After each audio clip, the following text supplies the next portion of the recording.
Yo, what up gamers, and welcome to my patch 11.18 ADC tier list. This patch had quite a few changes to quite a few ADCs. So let's see, we have Aphelios nerfs, Ashe nerfs, Kalista nerfs, Varus nerfs. Then we got Draven buff, Jinx buff, Kaisa buff, AP Kog'Maw buff doesn't count, Misfortune buff, Twitch buff. Yeah, that's about it. So let's go take a look at how this is going to impact my tier list. So this is the whole tier list. If this is all you're interested in, no reasoning, well, here you go. Goodbye, see you in the next video. Hope you enjoyed this video. For the rest of you that want to hear my reasonings, stick around. So Draven, currently, I think probably is going to be the... Actually, I'm not too sure about Draven. It's actually kind of hard to estimate the impact of his latest buff, which... check here. Now executes based on an duration stacks. If rolling death drops an enemy's health to or below Draven's current duration stacks, it executes them. So basically, when Draven gets a really high amount of stacks, and he's just really struggling to get that kill to like cash in on that huge bounty that he's got, well, his ultimate is gonna execute you to help him get that bounty off. Not only is that gonna be like a really big execute, potentially in situations where previously he wouldn't have been able to kill you, but that's going to be a massive cash out every time that does happen. So potentially this is going to be a really big buff. However, in a lot of games, maybe it's just not going to do anything. However, I do think probably we can't really underestimate how much impact that's going to have on lethality Draven builds. Lethality Draven is already really strong, and I think especially after the Youmuu's buff in the previous patch, probably lethality Draven is maybe the way to go right now, and definitely after this buff, I think it's probably gonna have a way bigger impact on lethality Draven than it will on crit Draven. So yeah, I already had Draven on S tier on my tier list previously, so I've just moved them at the top since Ashe got nerfed as well. So currently have them there. Vayne, yeah, I think she might be the number 2 ADC right now. I've dropped Ashe down to A tier because of her nerf. Vayne was previously up there on S tier. We also had Aphelios up there on S tier, but again, he got nerfed, so we moved him down. So that just leaves Vayne at number 2. She didn't get changed, but... well, she didn't get nerfed, so... she's still S tier, and that just slightly bumps up her priority in S tier. Let's see what else. Yeah, so Aphelios nerf, that's just a like small nerf to -2 base AD.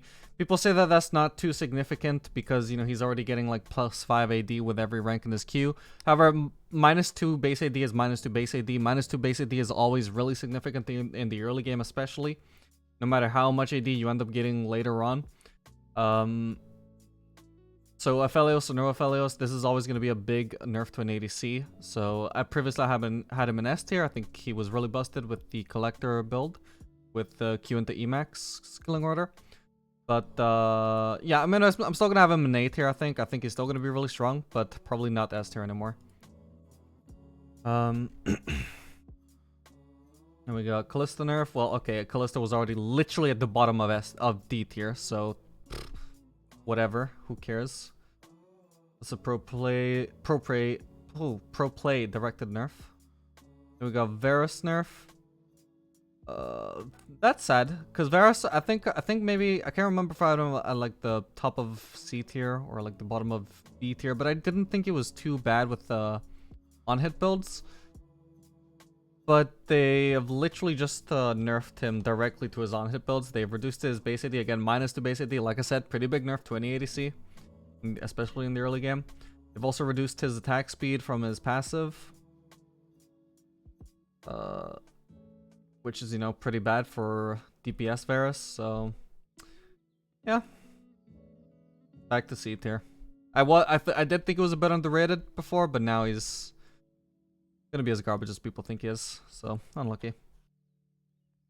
Again, that was only because of pro play. He wasn't too strong in solo queue, but they have to nerf him because of pro play. We covered the Draven buffs. Did I actually mention the Ashe nerf? No.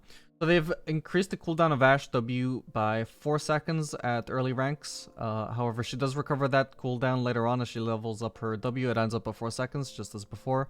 But her early game is going to take a pretty big hit to her W. I've heard people say it doesn't matter. Ashe doesn't spam her W off cooldown or she runs out of mana. It isn't a big deal.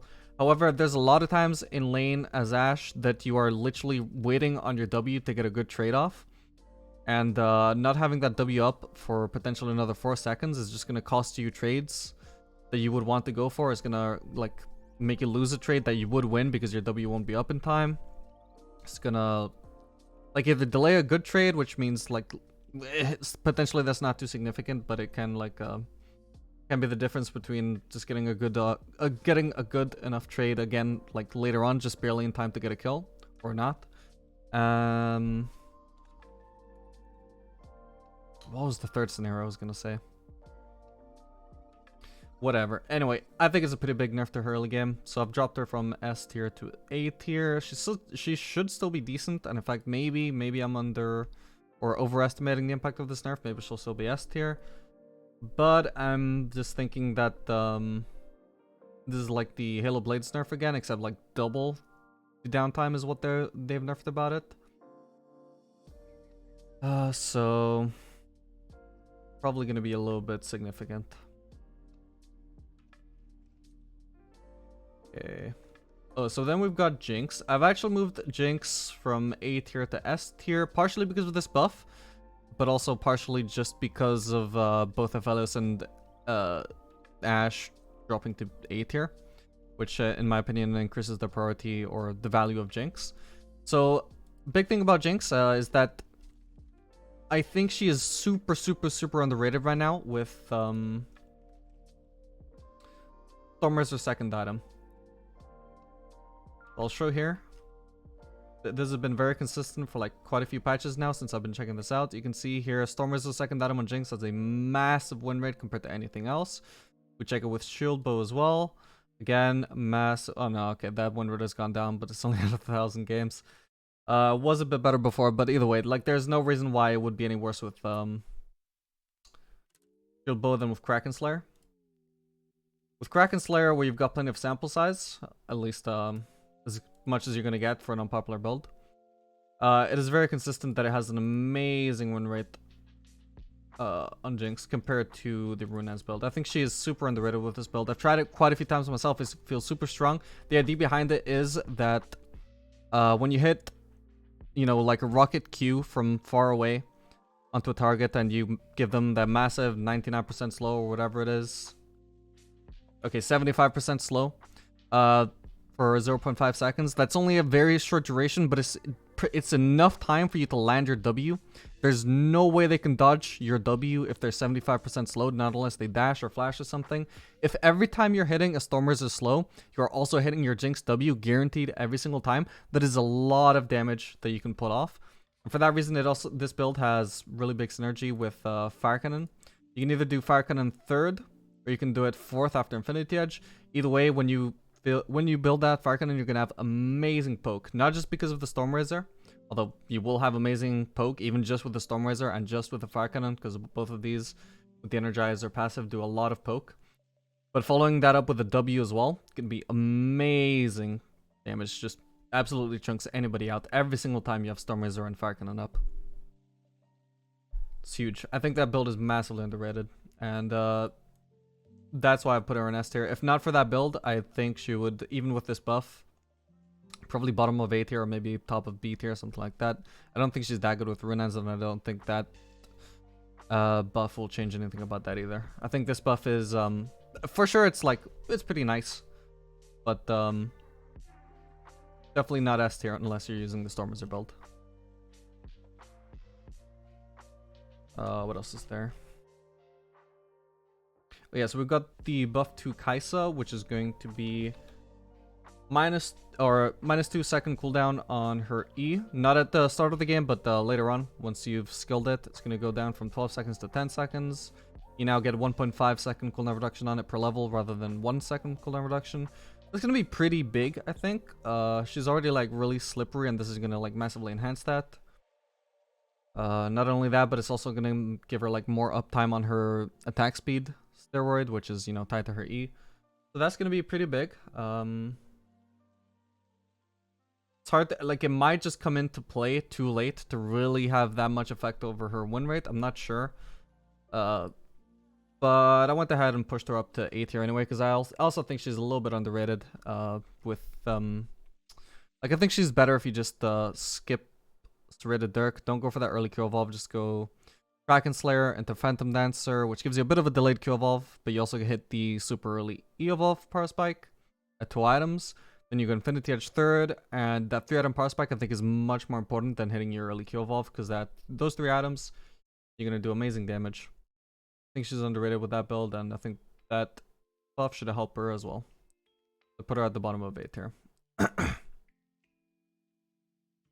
We have also had a few other changes, by the way, based off of like me underestimating the impact of buffs on the previous patch, or me just redeciding like where to place other champions anyway. But first, I'm just gonna cover all these buffs and nerfs that happened.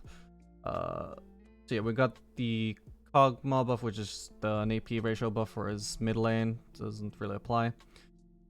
Misfortune is getting more damage on her ultimate, basically. So she's getting more waves on her ultimate. This doesn't mean that her ultimate time is actually extended. There's gonna be more waves within the same time period, which basically just means more damage. Not more damage per wave, but basically they're pretty much always gonna be getting hit by more waves now, and that is going to result in more damage. So that's gonna be probably a bigger buff to lethality Misfortune than to crit Misfortune. But it's a big, well, I don't know if it's a big buff, but it's a buff to both. And either way, even if it's like a disproportionately big buff to lethality than crit, I think crit is still by far going to be the best. Kraken Slayer into Bloodthirster is really amazing on Misfortune. I think that build is super good. Definitely going to be a really strong pick. I don't really think the buff is going to be that massive though, so I haven't really increased her priority too much. I think she's pretty much still in the same spot. Maybe going to be slightly better than Samira now. I don't know. We'll see.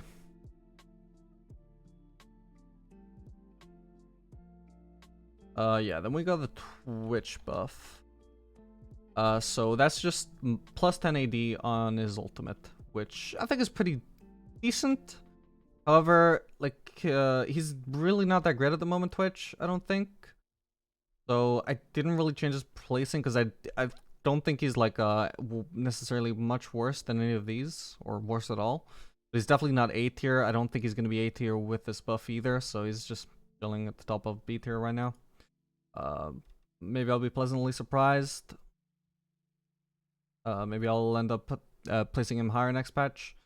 But for now, I just don't think the buff is going to be that significant. It's a decent buff, yes, but I don't think it actually like pushes him above any of these champions, so he's still going to be in B tier.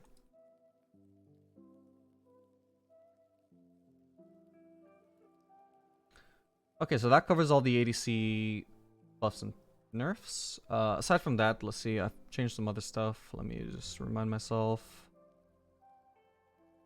Yeah, so okay, so I had Xayah, I think, in C tier after her buffs last patch. I definitely really underestimated the impact of those buffs. Figure that the one time I'm thinking the buffs probably won't that be significant after being disappointed by every other single Xayah buff. It was actually a pretty decent buff, actually. Let me just pull up the impact here. So she went from 70, well, basically 48% win rate to 49% win rate. It was over 1% win rate increase, which is really big. It was like by far the biggest buff she has had in a long time. I already thought she was really underrated with Halo Blades before. You know, not enough for her to be like really good, but definitely like not as bad as people thought.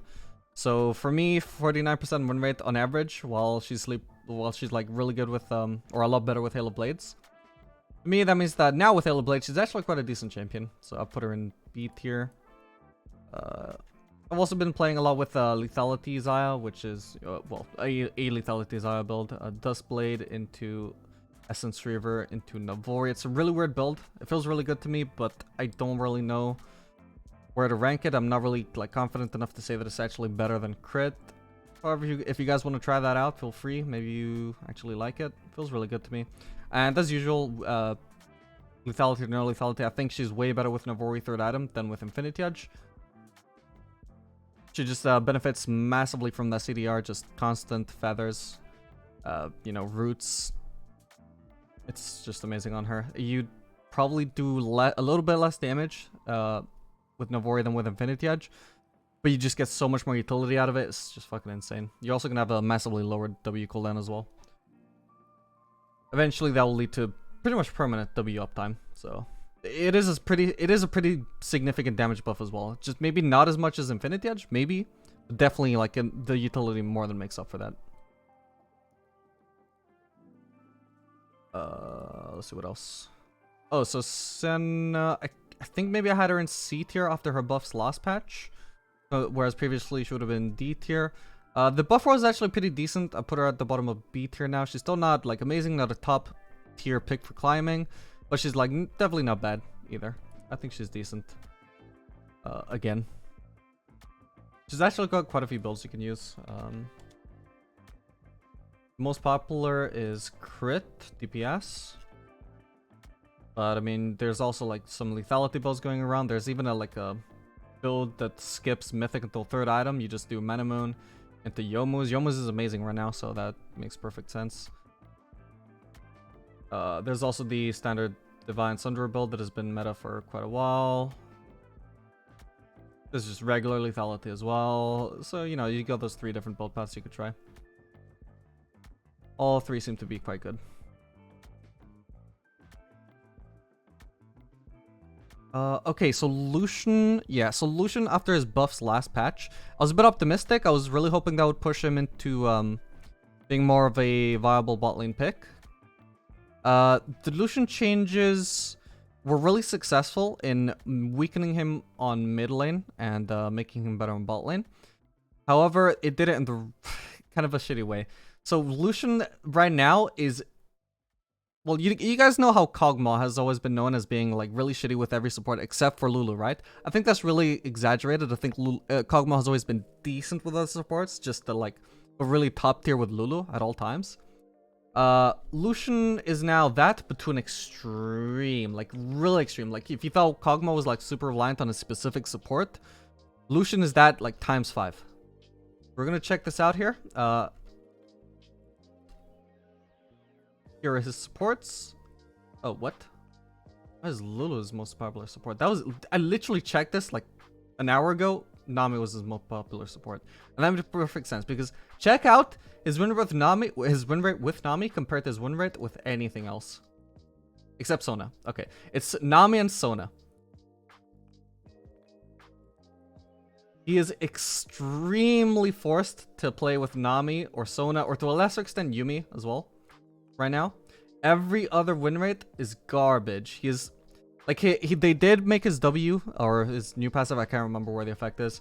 They did make it work with engaged supports as well, because if he hits his W on a target and then his support hits that target, then it also gives him a W stack or support passive stack, whatever it is. I can't remember exactly how they coded the change. That also, you know, gives him the extra damage. However, it has been nowhere near as significant as the synergy that he has with Nami, like with the ease with which Nami or also Sona can give him that magic damage from his passive.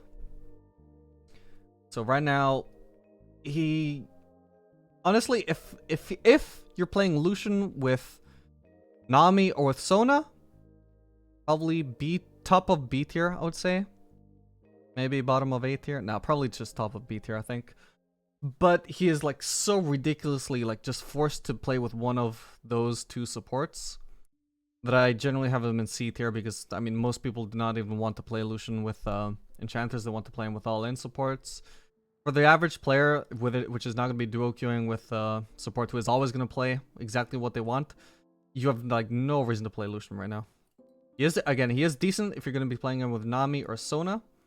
Not the greatest, but like definitely up there as a pretty good ADC, I think. But it is so niche, extremely niche.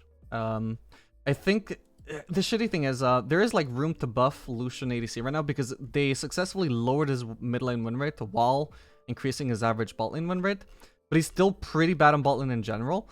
But they also can't really buff him too much without like skyrocketing this win rate and this win rate to like absolutely busted levels. You're never gonna get his win rate on these other supports to 50% without just fucking breaking him with Nami and with Sona. So that's kind of a issue with Lucian right now, and probably will be for the foreseeable future. So they fixed one issue, which is like he was so strong on mid lane that they couldn't buff him in bot lane.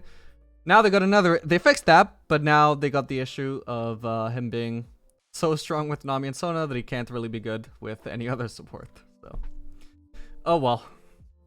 But at least bot lane Lucian is back with those two supports, and with Yuumi. He's also okay with Yuumi. Not amazing, but he's playable. What else? Oh yeah, so I overestimated the impact of Akshan's nerfs last patch because they like severely nerfed Emax while buffing Qmax. I thought that would okay, so they also gave him like a bunch of bug fixes and quality of life small changes. So like for example, making it so his second shot was more consistent. I wasn't really sure how to rank all those things because there were so many of them, and they were like all small in impact, but there were so many of them. I wasn't really sure if that I didn't think maybe that they would make up for nerfing the Emax, which was like so strong on him. However, they did, or at least they did a pretty good job of trying to make up for it. So the nerfs to him last patch were not actually as bad as I was expecting them to be, but he is still in D tier. I think previously maybe I had Kalista at the top of D tier and Akshan at the bottom of D tier. Well, now I've swapped them around, so yeah, that's cool.